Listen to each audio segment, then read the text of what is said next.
नमस्कार, लक्षवेधीमध्ये आपल्या सगळ्यांचं स्वागत। मी प्रसाद काथे। ओबीसींनी आपल्या आरक्षणाला टिकवण्यासाठी आणि आपल्या आरक्षणात इतर कोणालाही घुसू न देण्याच्या नावाखाली आपल्या समाजाचं संघटन सुरू केलंय। हे संघटन तसं काही नवीन नाही, काल परवापर्यंत ते होतं, ते आता अधिक बळकट व्हावं या उद्देशानं अधिकृतरित्या मंत्र्यांच्या उपस्थितीमध्ये आंदोलनाची सुरुवात झाली। महाराष्ट्र सरकारमधले मंत्री विजय वडेट्टीवार यांच्या उपस्थितीत जालन्यामध्ये ओबीसींनी मोठं संमेलन भरवलं आणि त्यातून त्यांच्या आरक्षण विषयक समाजाच्याही इतर काही भूमिका अशा विविध विषयी चर्चा झाली आणि त्या चर्चेच्या अंती कोणत्याही परिस्थितीत ओबीसींमध्ये इतर कुठल्याही समाजाची घुसखोरी होणार नाही यासाठी सगळ्यांनी जागं राहावं अशी हाक समाजाला देण्यात आली। एका बाजूला ओबीसींच्या या आंदोलनाच्या निमित्तानं चळवळ उभी राहत असताना दुसऱ्या बाजूला भारतीय जनता पार्टीच्या पंकजा मुंडे या चिरपरिचित ओबीसी नेतृत्वानं ओबीसींची स्वतंत्र जनगणना करा हा मुद्दा पुन्हा एकदा पुढे आणला आणि त्यानंतर जनगणनेच्या निमित्तानं ओबीसींची वेगळी नोंद गरजेची आहे की नाही यावरचा वाद सुरू झालाय। एका बाजूला ओबीसी स्वतःचं स्वतंत्र अस्तित्व जनगणनेमध्ये अधोरेखित करण्याचा आग्रह करतात, दुसऱ्या बाजूला अशा स्वतंत्र आणि अधोरेखित करण्याच्या आग्रहाला काही जणांचा विरोध आहे। जनगणना म्हणजे त्या देशात, ज्या देशात ती होते त्या देशात नागरिक आणि वास्तव्यात असलेल्या लोकांची संख्या। या जनगणनेच्या आधारे कोणत्या समाजाची संख्या किती आहे ते निश्चित होतं। या जनगणनेच्या आधारे त्या समाजाला आणि जर तो वंचित घटक असेल तर त्याच्या विकासाच्यासाठी किती रक्कम द्यायची हे अर्थसंकल्पात ठरतं आणि त्याचबरोबर त्या समाजाला जर तो वंचित घटक असेल तर प्रगतिशील आणि पुढारलेल्या समाजाच्या सोबत आणण्याचा प्रयत्न केला जातो। थोडक्यात सामाजिक न्यायाच्यासाठी एक मूलभूत तत्व या नात्यानं जनगणनेकडे पाहिलं जातं। या जनगणनेत स्वतःच्या समाजाची आकडेवारी अधोरेखित करण्याच्या निमित्तानं पुढची अनेक पावलं ज्यात राजकारण दडलेलं आहे ती टाकण्याच्या साठी तर अशा प्रकारे स्वतंत्र जनगणनेचा आग्रह केला जात नाही ना, हा प्रश्न त्या निमित्तानं उपस्थित होतोय। आणि म्हणूनच आजची लक्षवेधी चर्चा जातनिहाय जनगणनेचा आग्रह का।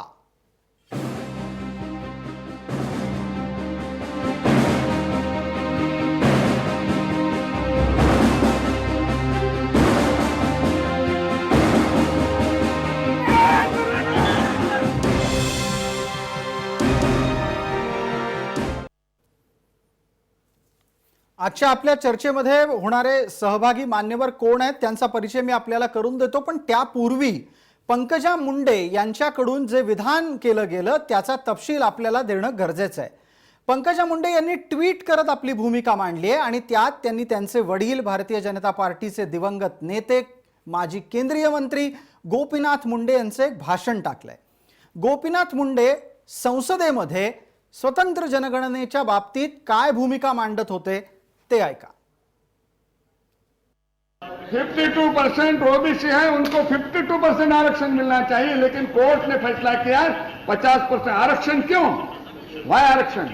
जो लोगों को आज तक सोशल जस्टिस नहीं मिला, सामाजिक न्याय नहीं मिला, जो दूसरे के बराबरी के नहीं है, उनको न्याय देने के लिए आरक्षण आया और उसके आरक्षण किस आधार पर दिया जाता है?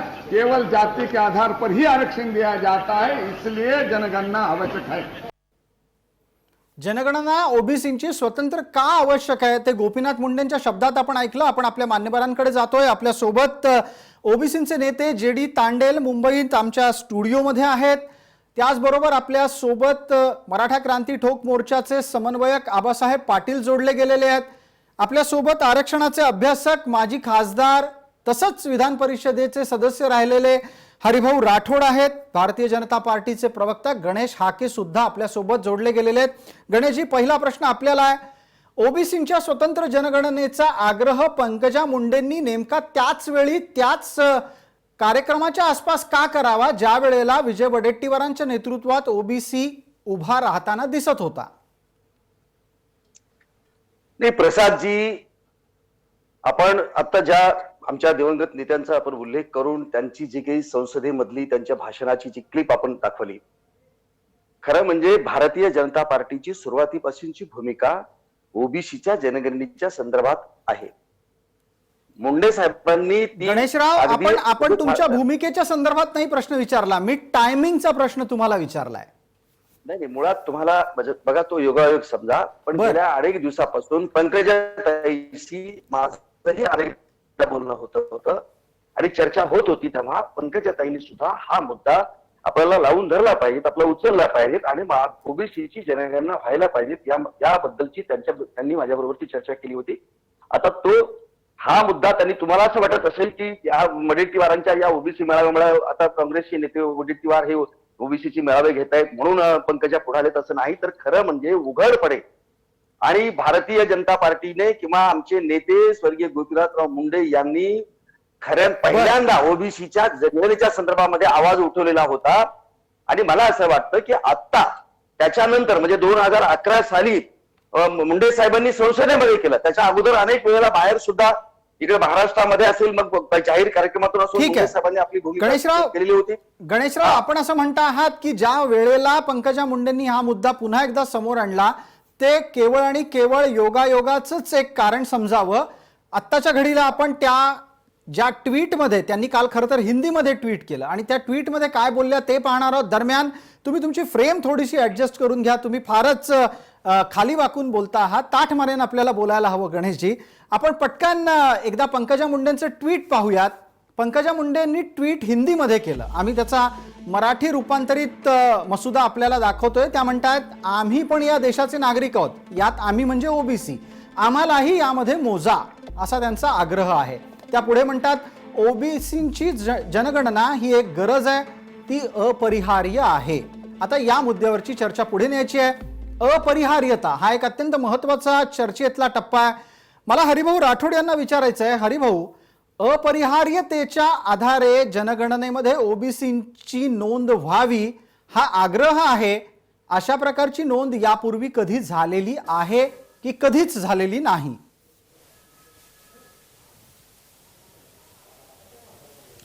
प्रसादजी, हे आरक्षण, जनगणना, ओबीसी, एससीबीसी हे सगळं अनेक लोक गैरसमज खूप आहे आपल्या समाजामध्ये.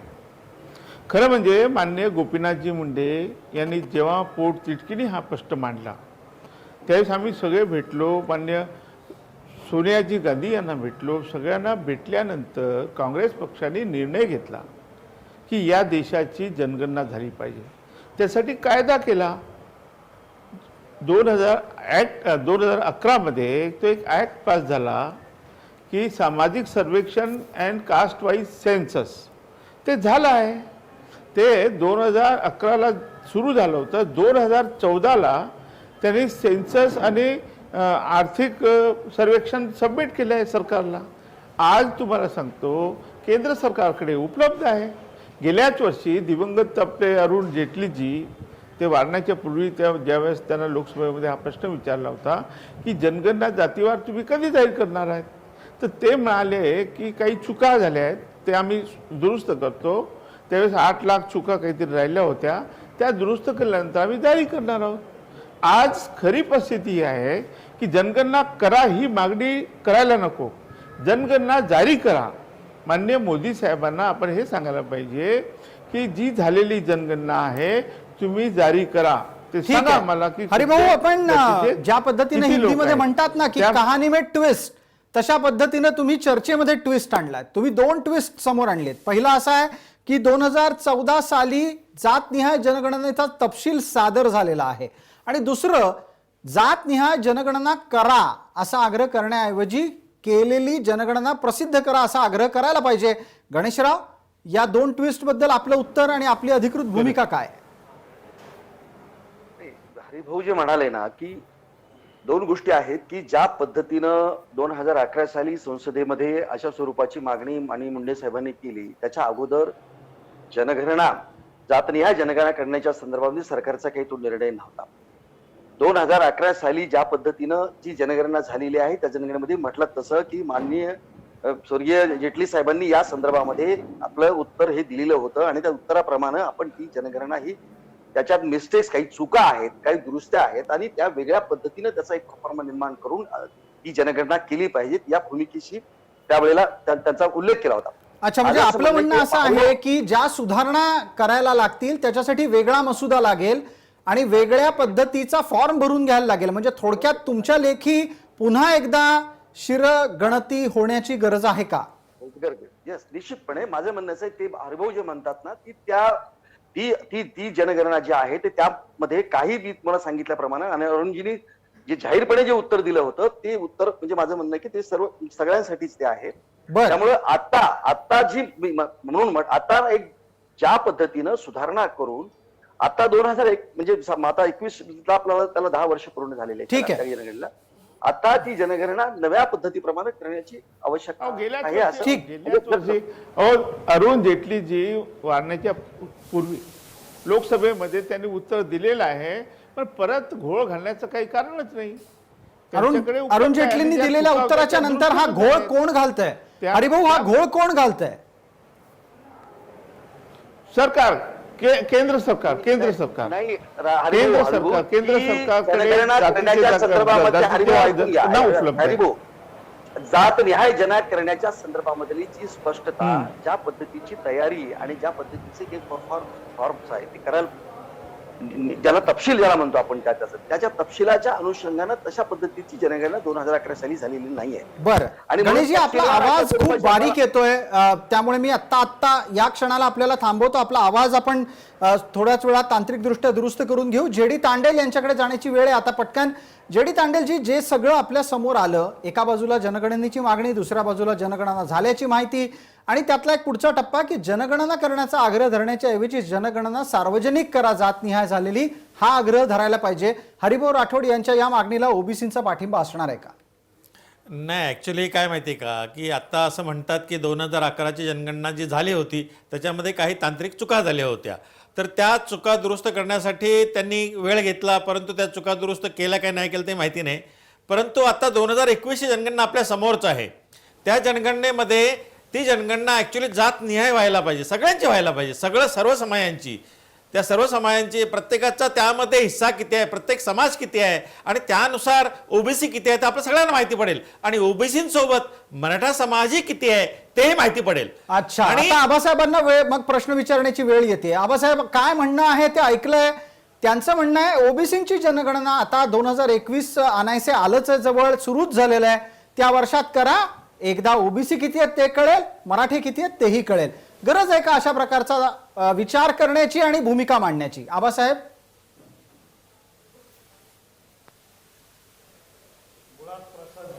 आपली ह्या विषयावरती अनेक वेळा चर्चा झालेली आहे, जनगणनेच्या विषयावरती.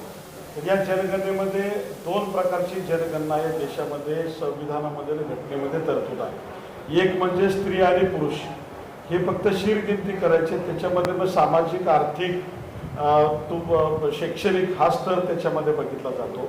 आणि दुसरी जनगणना जी आहे ती सगळ्या लोकांच्या मागणीनंतर ती झालेली आहे, ती म्हणजे जातनिहाय जनगणना. या 2च प्रकारच्या जनगणना या देशामध्ये संविधानामध्ये आहेत.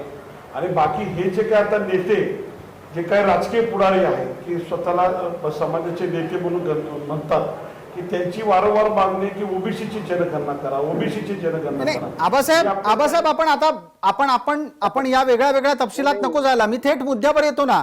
ओबीसींची जनगणना करा म्हणजे ओबीसी किती आहेत, मराठी किती आहेत ते कळून जाईल. ही भूमिका पटतीये का? ते जातनिहायची मागणी करायला पाहिजे ना. त्यांनी मागणी करत असताना जातनिहाय जनगणनेची मागणी करावी. आणि आता हरिभाऊ राठोड साहेबांनी सांगितलं की मी आपल्याला एक सूचित करू इच्छितो, 2011 साली जी जनगणना झाली त्या जनगणनेवरती देशाचे जवळपास 5,000 कोटी रुपये खर्च झाले. 20,000 पेक्षा राज्याची 20,000 आणि त्याच्यामध्ये मोठा खर्च झाला. देशाचा खर्च फार मोठा आहे.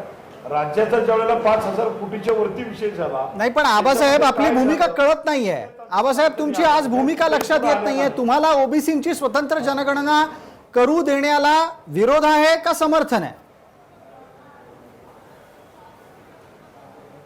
ओबीसीची जनगणना होऊ शकत नाही. तुम्ही जातनिहाय जनगणना म्हणली तर सगळ्याची जनगणना होऊ शकते आणि त्यांना अपेक्षित असलेले ते स्वतःला ओबीसी म्हणून घेणारे हे त्यांनी मोजावेत पुन्हा जनगणना झाल्यानंतर. परंतु त्यांची जी मागणी आहे आता की आम्हाला ओबीसीची जनगणना करा, तर ओबीसीची जनगणना ही कायद्यामध्ये बसत नाही. नाही, आबासाहेब, हे आणि कायद्याच्या अभ्यासानुसार ते अभ्यासानुसार नाही, असं कसं होणार आबासाहेब? एकतर ओबीसी ज्याप्रमाणे जनगणनेमध्ये शेड्यूल कास्ट शेड्यूल ट्राईबचा कॉलम असतो आणि त्यानुसार त्यांची जनगणना ग्राह्य धरली जाते, त्याच प्रकारे जनगणनेच्या ह्याच्यामध्ये जर ओबीसीचा कॉलम असेल तर ओबीसी जनगणना ग्राह्य धरली जाईल. परंतु आम्ही तर तुमचाही प्रॉब्लेम सॉल्व्ह करतो. आम्ही तर असं म्हणतोय की ओबीसी सोबत मराठा समाजाची जनगणना माहिती पडेल म्हणून आम्ही जातवार जनगणनेचा आग्रह करतोय. पण मला सांगा आपण जेडी तांडेलजी की आताच्या घडीला तुमचं म्हणणं आहे की ओबीसीची वेगळी जनगणना करा, म्हणजे तुमचं म्हणणं आहे ओबीसी नावाचा कॉलम करा. ओबीसी नावाचा कॉलम नाही, तो एसीबीसी नावाचा कॉलम असेल. नाही, का तुमचं म्हणणं काय? कॉलम काय असलं पाहिजे? आम्ही तर म्हणतो जातवार जनगणना सगळ्यांचीच करा, म्हणजे सगळ्यांची समजूत आहे किती महाराष्ट्रात कुणाची. बरोबर आहे ना, जातवार जनगणना सगळ्यांची करा या मुद्द्यावर आबासाहेब पाटलांचं समर्थन आहे. तेच आम्ही म्हणतोय. पण मग तुम्ही तांडेलजी तुम्ही असं म्हणताय की तुम्हाला ओबीसी वेगळे मोजायचे आहेत. नाही, त्याच्यामधनं ओबीसी माहिती पडतील ना. एक वेळ जातवार जनगणना झाली की ओबीसी किती, प्रत्येक समाज किती आहे ते माहिती पडेल आणि मग त्यानुसार जो मराठा समाज स्वतःला 32% समजतो तो जर उद्या 12% निघाला तर तेही कळेल की मराठा समाज 12% आहे म्हणून. आकडेवारी कळेल. आबासाहेब ऐकलं असेल तुम्ही कदाचित, मला त्याची पुनरावृत्ती करण्याची गरज नाही, त्यांचा दावा तुम्ही ऐकला असेल. ठरवलं तुम्ही मी टीव्हीवरती बोलून चालणार नाही. मराठा समाज किती आहे किंवा तिथं तुमचा आगरी समाज किती आहे, तांबे समाज काय झालंय हे ते जनगणनावाले ठरवतील ना. ऐका ना, कायद्यानुसार कसे काय काढू शकतो अंदाज? कायद्यानुसार दर 10 वर्षांनी आपल्या देशाची जनगणना होते आणि जी 2021ची ड्यू आहे त्याचा नियम असे आहे की 1 मार्चला पूर्ण देशाची एकाच वेळेस जनगणना होते. आता आणि त्यासाठी जे फॉर्मेट तयार करावं लागतं, जे ट्रेनिंग द्यावं लागतं, ते 1 वर्षापासून आधीपासून सुरू झालेलं आहे. 2020 मध्ये आपल्याला जनगणनेच्या त्या तांत्रिक मुद्द्यात जायचं नाहीये. इथे एक नवा मुद्दा काय उपस्थित झाला जो तुम्ही ऐकला असेल. जेडी तांडेल यांचं असं स्पष्ट म्हणणं आहे की एकदा जातनिहाय जनगणना करा, मराठे किती आहेत ते कळेल, ओबीसी किती आहेत ते कळेल, मराठे 32% आहेत असा दावा खरा की खोटा ते सिद्ध होईल, ओबीसी किती टक्के आहेत ते खरं की खोटं तेही सिद्ध होऊन जाईल.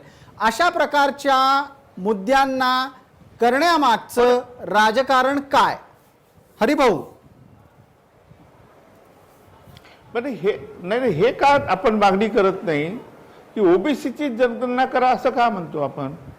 पूर्ण देशातली सर्व समाजाची सगळ्या जातीची जनगणना करा ही मागणी आली पाहिजे पुढे. आणि ही मागणी 2011 मध्ये कायदा पास करून जनगणना झालेली आहे, त्याच्यामध्ये जायची गरजच नाही आहे. जनगणना झालेली आहे, जनगणना तुम्ही जाहीर करा. आणि ते मी सांगत होतो त्या चुका पण दुरुस्त झाल्या आहे. आताच मला मेसेज आला माझ्या मित्राकडनं हैदराबादवरून की आपल्याकडे जे चुका होत्या त्या दुरुस्त केलेल्या आहे. चुकाही दुरुस्त झालेल्या आहेत. हरिभाऊंचा हा दावा आहे. गणेश आखेजी, आता सांगा, जनगणना झाली, चुका पण दुरुस्त झाल्या. जर हे हरिभाऊंचं म्हणणं खरं असेल तर जातनिहाय जनगणनेचा तपशील सार्वजनिक व्हायला किती वाट पाहायची? नाही, आता कसं आहे की 2021 आहे, आता नव्यानं जनगणनाची प्रक्रिया सुरू झालेली आहे. हरिभाऊ म्हणाले तसं 1 वर्षापासून जनगणना करणाऱ्या सगळ्या लोकांना त्याचं प्रशिक्षण देण्याची पण प्रक्रिया सुरू झालेली आहे. तेव्हा मला असं वाटतं की 2011च्या जनगणनेशी मला असं वाटतं की आता त्याच्याबद्दलची चर्चा करण्यात अर्थ नाही आहे. आता नव्या पद्धतीप्रमाणे जी यांना अपेक्षित आहे ती त्या पद्धतीची जातनिहाय जनगणना 2021 मध्ये व्हावा ही जी मागणी आहे ती आता योग्य आहे. तेव्हा मला असं वाटतं की हरिभाऊ जे म्हणतात ते साहेब ते 2011च्या जनगणनेची आता माझं असं म्हणणं असं आहे. एक मिनिट, राज्याचे जवळपास 5,000 कोटी रुपये खर्च झाले. नाही ऐका, त्याला त्या जारी व्हायला 4 वर्ष लागतील. 4 वर्ष लागतील. 2021 ची जनगणना 2024 मध्ये बाहेर पडेल. मग मराठाला आरक्षण द्यायचं नाही का तुम्हाला? ठीक आहे, हा आता एक चर्चेतला आणखीन एक नवा मुद्दा आपण आणलात. हरिभाऊ, थोडक्यात तुमचं म्हणणं काय आहे की जनगणनेच्या आडून मराठ्यांचं आरक्षण कोणाला टाळायचं आहे? ह्या दोन गोष्टी आहे की हरिभाऊ विनाकारण या मला जातीय काय गणनेशी सांगायचं आहे की जे मराठा आरक्षणाचा काही मुद्दा आहे घेऊन काहीतरी मला सांगतो चर्चा भरकटून देण्याचा हरिभाऊंचा विचार. हरिभाऊ असं काही जात न्याय जनगणना नाही, आणि या नाही, मराठा नाही, आरक्षणाचा संबंध हाके साहेब, आज ज्या पद्धतीनं राज्यातली परिस्थिती निर्माण झालेली आहे, अहो जे काही नेते जनगणना त्या कशाला ठिकाणी पाहिजे तुम्हाला हे करताय. तुम्हाला कशाला पाहिजे जनगणना नाही, काय हरिभाऊ- खायचं आहे जनगणनेला नाही नाही हरिभाऊ हे पण आपण- आरक्षणच तय करायचं आहे नाही, नाही, फंड हरिभाऊ- तयार करायचे आहे त्याच्यामुळे विकास निधी काय करणार तुम्ही जनगणना हरिभाऊ आपण एवढे लढतो कशासाठी कशानेच पाहिजे नाही, नाही. की आरक्षण हरिभाऊ आपण एवढे लढतो कशासाठी अरे- आपण एवढे वर्ष अरे, लढतोय तुम्हाला ही जातवार जनगणना जनगणना व्हावी पाहिजे ना? म्हणून लढतोय आणि तुम्ही आता जर तर युटर्न घेत आपल्याला असाल तर तुम्ही आपल्या समाजाशी विश्वासघात करताय कामासाठी असं कसं म्हणता हरिभाऊ? त्यासाठीच तर जनगणना पाहिजे नाही नाही हरिभाऊ तुम्ही आता म्हणता जनगणना जाहीर व्हायला 4 वर्ष कशाला लागतात तांडेल तर साहेब, 2011 तुम्हाला काय जनगणना चुकीची होती समाजामध्ये तर चुका तुम्ही या दुरुस्त करायला जातीची 4 वर्ष समीकरण लागली. तयार करण्याचा प्रयत्न करताय का? मला तांडेल साहेब तुम्हाला एक प्रश्न विचारायचा आहे. तुम्ही काय हे एक जातीचं मिनिट समीकरण आबासाहेब तयार थांबा करण्याचं- आबासाहेब थांबा इथे आधी समीकरण तांडेलांनी तयार हरिभाऊंना काही करण्याचं प्रश्न विचारलेले आहेत. नाही. तांडेलांनी हरिभाऊंना काही प्रश्न कसं विचारले आहे, आहेत. की आज आबासाहेब विरोध कोणी आता केला? जर 2021 जनगणना झाले आणि ती व्यवस्थित केली तर ती लगेच जाहीर होऊ शकते. जातनीय जनगणना करा, आमचा विरोध नाही त्याला. जातनीय जनगणना करा. परंतु लेबल लावून तुम्ही करत असाल तर कदापि होऊ देणार नाही, नाही, जातनीय जनगणना सांगतो आम्ही. तुम्हाला काय काय म्हणणं आहे ते तांडेलचं काय म्हणणं आहे अहो हरिभाऊ तांडेलजी, नाही, घ्या ना तुम्ही. तुमचं म्हणणं आहे 2011 मध्ये जनगणना झाली. तांडेलचं काय म्हणणं आहे मी सांगतो आता हरिभाऊ ऐका 2011 हो. मध्ये जनगणना झाली त्याच्यामध्ये तांत्रिक चुका झाल्या हो. आणि चुका दुरुस्त करायला 3 वर्ष लागली म्हणून ते 2014 पर्यंत गेलं हो. परंतु आता 2021 मध्ये आपण बिनचूक नाही, नाही, जनगणना नाही. करायची आहे 2000 आणि बिनचूक जनगणना केल्यानंतर ते लगेच जाहीर होऊ शकते त्याला कशाला 4 वर्ष लागतात हो, पण तुमचे नेते चुकीच्या पद्धतीने सभागृहामध्ये जे मंत्री आहेत, हे जे बघा, सभापती आहेत, हे लोक त्या ठिकाणी एक ओबीसी मिनिट, जनगणना तांडेलजी, मागतात. संविधानात बसतो का विषय हा? तांडेलजी, दर 10 तू वर्षांनी सांगा मला, त्यांना संविधान माहिती नाही, घटना माहिती नाही, दर त्या 10 संविधानिक वर्षांनी पदावरती जनगणना सत्तेची होते. शपथ घेतलेले आता समजा लोक त्या ठिकाणी बसलेले आहेत, मंत्री एक लोक मिनिट बसलेले एक मिनिट आबासाहेब एकच मिनिट दर 10 वर्षांनी जनगणना होते बरोबर ठीक आहे. 2001 ची जनगणना झाली त्याचे आकडे 2004 मध्ये आले हा पूर्ण इतिहास बघा ना तुम्ही आजची गोष्ट नाही 81 ची जनगणना 91 ची जनगणना बघा ना 2001 ची हरिभाऊ, जनगणना हरिभाऊ, 3 ते तुम्ही 4 आता- वर्ष आकडे जातीचं म्हणून नाही नाही पण पूर्ण- तुम्ही इतिहासात जाऊच नका बोला. आता कॉम्प्युटरायझेशन आहे कॉम्प्युटरमध्ये बटन दाबला की तुम्हाला रिझल्ट मिळतो कॉम्प्युटरायझेशन मध्ये जर आपण सिस्टमॅटिक जनगणना केली कॉम्प्युटर त्याही वेळेस तर लवकर होतं रिझल्ट ना. जाहीर होईल नाही जनगणना ऐका ना माझं काय म्हणणं आहे तुम्ही जनगणना करू नका असं थोडंच म्हटलं मी असं म्हणता तुम्ही हरिभाऊ. जनगणना जी आहे ती बाहेर काढा एक माझी मागणी आहे आणि जनगणना जर तुम्ही केली तर तुम्ही हे टाळताय याचा अर्थ असा होईल तुम्ही नाही, हरिभाऊ. जनगणना नको आहे तुम्हाला म्हणजे अहो, आता तुम्हाला म्हणून 2011 जनगणनाचा विषय ज्यांना काढू नका. कोणाला? आता 2021 ज्यांनी- जनगणनेचं बोला. तुम्हाला याचा अर्थ नाही हे बघा हरिभाऊ एक मिनिट आता मी हरिभाऊ आणि जेडी नाही, तांडे भाजपला- दोघांमध्ये हस्तक्षेप करतो मुद्द्याला पुढेही न्यायचंय कारण तुमच्या दोघांमधले नक्की विरोधाचे मुद्दे काय आहेत तेच समोर येत नाहीये हरिभाऊनी थोड्या युक्ती घेतलं वेळापूर्वी हे आम्हाला वाईट वाटतं हरिभाऊंच्या बद्दलचा आक्षेप नक्की काय आहे जेडी तांडे हरिभाऊ हे मराठा धार्जिने झालेले आहेत असा आमचा आरोप आहे हरिभाऊंवर पण तर तसं त्याच्यामुळं- झालेलं काय होतंय म्हणजे तुम्हाला काय वाटतं की त्याच्यामुळे हरिभाऊ त्यांनी मराठा ओबीसी झाले? नुकसान करतात हरिभाऊ धन्यवाद. अरे चला एक ओबीसी आमच्या सोबत आला. अहो आबासाहेब वेगळ्या आबासाहेब त्याला घेऊन मुद्द्यावर टाका तुम्ही. तुम्ही सांगता प्रसादजी हरिभाऊ हरिभाऊ हे जे आपल्याला मराठा धार्जिणे आपल्याला म्हणतात ना, आपल्याला आपल्याला आता मराठा धार्जिणे म्हटलं गेलं समाजामध्ये या अशा अहो, तुम्ही प्रकारची किती विरोध प्रतिक्रिया कराल उमटत तांडेल असेल तर साहेब? हरिभाऊ राठोडांना तुम्ही ते विरोध चालणार आहे किती का करा? मराठा समाजाच्या नावावरती राजकारण करण्यासाठी स्वतंत्र ओबीसीची आरक्षणाची मागणी एक करून मिनिट. या राज्यामध्ये राजकारणाची आबासाहेब, समीकरण हा सगळा बदलण्यासाठी गैरसमज हा जो आहे आता ओबीसी तुमचा जो समाजाचा चालू आहे आणि या लोकांनी आणि असं हेच करून आहे, दिलेलं आहे जनगणनेच्या नावाखाली मी तुम्हाला जे- जाती जाती भिडवायच्या आहेत. माझा जो मराठा प्रस्ताव आहे ओबीसी ना, द्वेष पेरायचा तुम्ही याच्या आणि ह्याच्यासाठी समोर ठेवा. ओबीसी नाही, जनगणनेची मागणी आबासाहेब, केली माझा जाते. आबासाहेब, प्रस्ताव तुम्ही आमच्या- मला जनगणना चांगल्या कामासाठी नेमका- करायची नाही नाही, आबासाहेब नेमका- आम्ही तुमच्या मताशी म्हणजे जातवार जनगणनेशी सहमत आहोत आम्ही तेच मागणी करतोय जातवार जनगणना करा जातवार जनगणना केल्यावर प्रत्येक समाजाची किती संख्या आहे माहिती पडेल मग मराठा अहो, समाज पण असू दे तुम्ही इकडं जातवार जनगणना उच्चवर्णीय म्हणता असू दे, परत की तिकडे ओबीसी असू दे, जातीवर SC, नेता, ST असू परत दे. मराठ्यांच्या विषय मध्ये आता आणता अहो आम्ही थोडी विरोध केला कोणी? तांडेल साहेब मराठ्यांनी कुठे विरोध केला जनगणना करू नका म्हणून आम्ही आम्ही आम्ही पण तीच मागणी करतो ना जातवार जनगणना करा म्हणून आबासाहेब म्हणतोय आता मग मला एक आमची गोष्ट मागणी लक्षात एकच आहे. येते की दोन्ही समाजांमध्ये गोंधळ निर्माण झालेला दिसतोय आणि तो भूमिकेच्या निमित्ताने. मग मला गणेश हाके आपल्याला एक प्रश्न विचारायचा आहे की मराठा आणि ओबीसीच्या मध्ये अशा प्रकारचा वैचारिक गोंधळ विनाकारण कोण तयार करत असेल?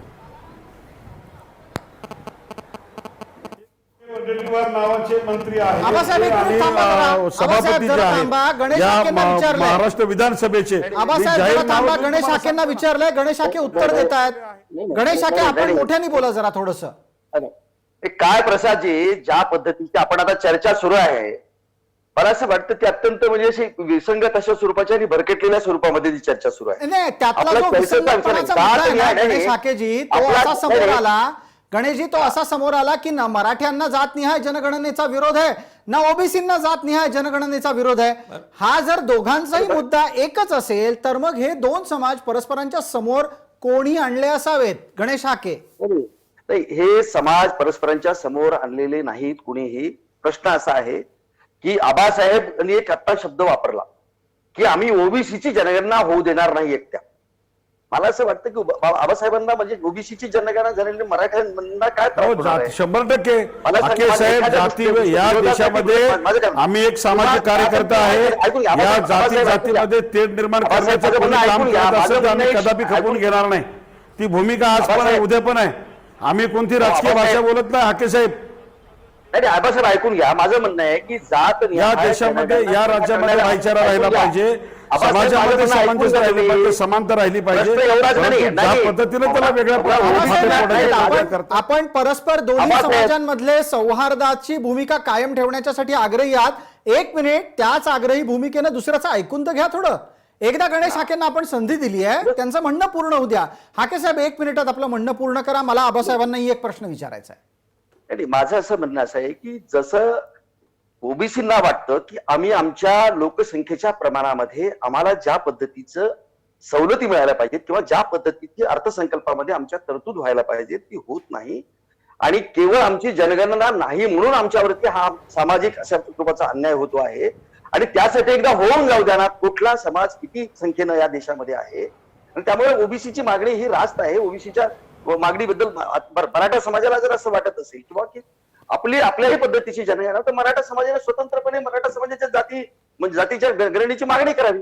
पण त्यांनी ओबीसीच्या जनगणनेला विरोध करणं मला असं वाटतं हे संयुक्तिक नाही. ठीक त्यांनी आहे मराठा गणेश हाके, समाजाची आपण जी भूमिका मांडली करावी. त्यात अतिशय स्पष्टपणे तुमचं म्हणणं असं दिसतंय की ओबीसी या प्रवर्गामध्ये, खरं तर तो तसा प्रवर्ग नाही, तो एसीबीसी असा प्रवर्ग आहे आणि प्रचलित भाषेमध्ये ओबीसी म्हटलं जातं. त्या तमाम ओबीसींनी जनगणनेच्या वेळेला स्वतःची जात लिहावी असा आग्रह तुमचा स्वाभाविक असेल, बरोबर आहे गणेश हाके? जी आता जी मागणी आहे, ज्या ओबीसीच्या विविध संघटनांनी आता नाही हाकेजी, आपण पटकन मुद्द्यावर येऊयात. प्रत्येक ओबीसीनी जनगणनेमध्ये आपली जात लिहावी असा आग्रह असायला पाहिजे त्याच्यासाठी, बरोबर आहे? नाही, त्याशिवाय ओबीसीची जनगणनाच होणार नाही. बरोबर, अगदी आज बरोबर. जात- थोडक्यात जात काय? न्याय मग आता माझा जन- पुढचा प्रश्न असा येईल, आबासाहेब पाटलांसाठी. आबासाहेब पाटील, जनगणना होत असताना मराठा समाजाने काय लिहायचं?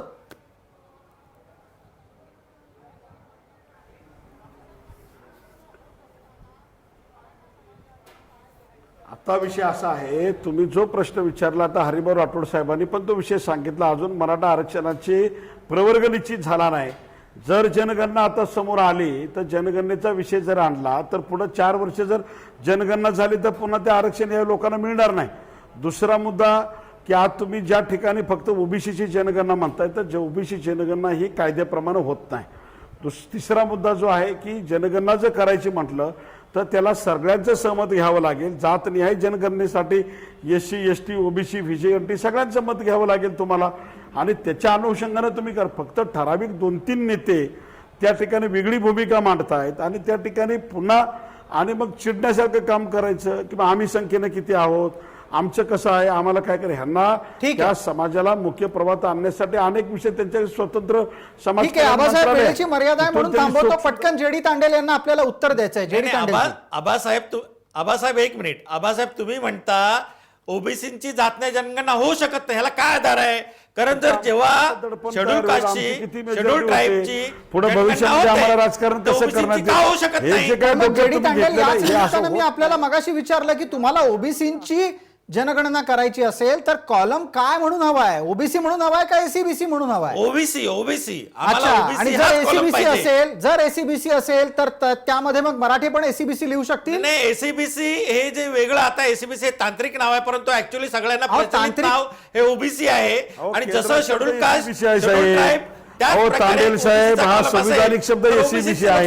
जनसंख्या माहिती पडेल किती पण आहे मग ती. तुम्ही पण OBC मग चा मला एक column सांगा, टाकू शकत नाही ओबीसीची त्याच्यामध्ये. वेगळी column जनसंख्या SCBC वेगळ्या घेतो कॉलमच्या त्याच्यामध्ये. माध्यमातून वेगळ्या स्तंभाच्या द्वारे मोजायची असं तुमचं म्हणणं असेल हरिभाऊ आणि राठोड साहेब, तांत्रिक दृष्ट्या आपण ज्या सरकारी ठिकाणी- कागदपत्रावर ओबीसी शब्द येणार कसा? आम्ही सुरुवातीची मागणी आमची ही असेल की तुम्ही सगळ्यांची जातीय जनगणना करा, ठीक आहे. परंतु सरकारला ते शक्य नसेल तर ज्या प्रकारे शेड्यूल कास्टची जनगणना होते, शेड्यूल ट्राईबचे होते, त्याच प्रकारे ओबीसीचा कॉलम ठेवून मग आता त्याची एक आणखीन एक मुद्दा जो मी आपल्या सोबत असलेल्या आबासाहेब पाटलांना विचारला, तुम्हाला पण विचारतो. सगळ्यांनी जर आपापल्या जाती लिहायच्या आहेत तर ब्राह्मणांनी ब्राह्मण लिहायच्या आहेत, त्यानंतर इतर प्रत्येक जातीनं आपापली उल्लेख आपापले करायचे आहेत. मराठ्यांनी काय करायचं? क्षत्रिय वर्गानं काय करायचं? आता मराठा समाजाने मराठा ही जात लिहायला पाहिजे त्याच्यामध्ये. पण मराठा म्हणून जातीला मान्यता देऊन तशा प्रकारचा सरकारी उल्लेख योग्य ऐका असेल? ना, नाही, हरिभाऊ नाही, घेतो उत्तर, एक मिनिट. मराठ्यांनी नाही, मराठा लिहायचंय, नाही, बरोबर? नाही, आता जर आम्ही समजा माझी जात आहे, मी ओबीसी प्रवर्गामधला माझी आगरी जात आहे, ठीक आहे. परंतु ही जात मी लिहिली तर त्याच्यामध्ये काय वागव आहे?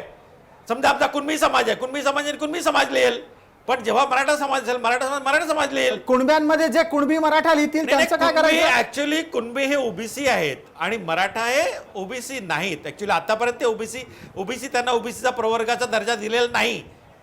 ठीक आहे, हा एक महत्वाचा मुद्दा काढलात आबासाहेब पाटील. आपलं उत्तर घेऊच एकदा हरिभाऊंच्याकडे जाऊयात. पटकन हरिभाऊ, कृपया या गोष्टीचा खुलासा करा की ओबीसींनी त्यांच्या जाती लिहायच्या, प्रत्येकानं स्वतःची जात लिहायची, मराठ्यांनी मराठा लिहायचं, अशा प्रकारचं चित्र आणि दावा जेडी तांडेल करतायत. तांत्रिकदृष्ट्या कितपत योग्य आहे? आणि त्याही बरोबर जेडी तांडेलांचा आग्रह असा आहे, कॉलमचं नाव जातगणनेच्या फॉर्म मधल्या अर्जातल्या स्तंभाचं नाव हे ओबीसी पाहिजे, एसीबीसी नको. बरोबर आहे तांडेलजी? बरोबर. ठीक आहे, हरिभाऊ उत्तर द्या, हे शक्य आहे का? 2011ची जनगणना अशीच झाली आहे. ब्राह्मणांनी ब्राह्मण लिहिलं, मारवाडींनी मारवाडी लिहिलंय, त्यामुळे ती खऱ्या अर्थाने जातनिहाय जनगणना झाली आहे. कारण तो 2011ला कायदा पास केला होता. 20,000 करोडच्या वर तुम्ही खर्च केलाय त्याच्यावर. मग ठीक आहे. ते आग्रह सोडून तुम्ही जात, हे कसं आहे, आमच्या भटक्या इमतासाठी आयोग नेमला, कुठला? रेणके आयोग, बरोबर. मग आला इदाते आयोग, मग आणखी आयोग, मग आयोग आणि आता रोहिणी आयोग. म्हणजे तुम्ही जातीय जनगणना करा हे प्रत्येक वेळेस मागत राहा, 4 वर्ष लागतील आणि 4 वर्षामध्ये आपले जे प्रश्न, जटिल प्रश्न झालेले आहेत ते जर सोडवायचे असेल तुम्हाला आज, तर आपल्याला तुरंत जातीय जनगणनेची आवश्यकता आहे. आणि ती माननीय केंद्र सरकारकडे, माननीय मोदी सरकारच्या दप्तरी एकदा पटकन जेडी तांडेल काय तीच म्हणतात तुम्ही ते मागणी ऐकूया. करा. हरिभाऊ, इतर वेळेची काही मर्यादा मागणी आहे. करू- नाही हरिभाऊ, जेव्हा हे विषय कोर्टात जातात तेव्हा कोर्ट तुम्हाला विचारतं ओबीसीची लोकसंख्या जनसंख्या किती आहे, तेव्हा सरकार काय म्हणतं, त्यांची लोकसंख्या जनसंख्या अजून झालेली नाही, निश्चित झालेली नाही. आणि ते निश्चित करण्यासाठीच आपण आग्रह धरतो की प्रत्येकाची जातवार जनगणना होते आणि ओबीसी मध्ये असल्या जाती ठरलेल्या आहेत, त्या जातीनुसार ते जनगणना माहिती पडेल. ठीक आणि आहे. एकदा जनगणना माहिती पडली. ठीक आहे, जेडी तांडेलजी एकच मिनिट, मला वेळेची मर्यादा आहे. सर्व मान्यवरांना विनंती आहे, एक मिनिट मी थांबवतोय आपल्याला याच्यासाठी, कारण खरोखरच पटकन 1 मिनिटाभराच्या आधीच आपल्याला लक्षवेधीतली एक छोटी विश्रांती घेऊन परत यायचं आहे.